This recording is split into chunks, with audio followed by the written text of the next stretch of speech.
روزوں کے ایام چل رہے ہیں اور ان دنوں میں زیادہ تر لوگ جو ہیں وہ بائبل کی سٹڈی کرتے ہیں اور خاص طور پر ان مقامات کی سٹڈی کرتے ہیں جہاں پر روزے رکھے گئے۔ میں آپ لوگوں کو بیسیکلی بتانا چاہتا ہوں کہ پلیز جب آپ سٹڈی کر رہے ہوں تو 3 چیزوں کا خیال رکھیں۔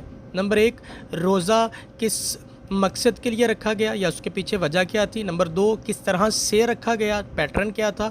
اور نمبر 3، کہ روزہ قبول ہوا یا نہیں ہوا یا اس کے بعد پھر رزلٹ کیا نکلا۔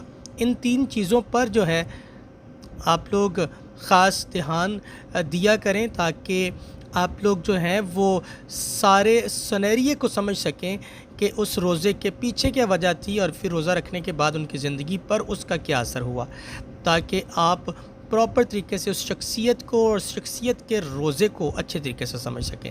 اس لیے روزے کے صرف ایک ورس نہیں پڑھنی بلکہ 2 چیپٹر پہلے 2 چیپٹر بعد میں پڑھیں تاکہ آپ پراپر طریقے سے سمجھ سکیں۔ So God bless.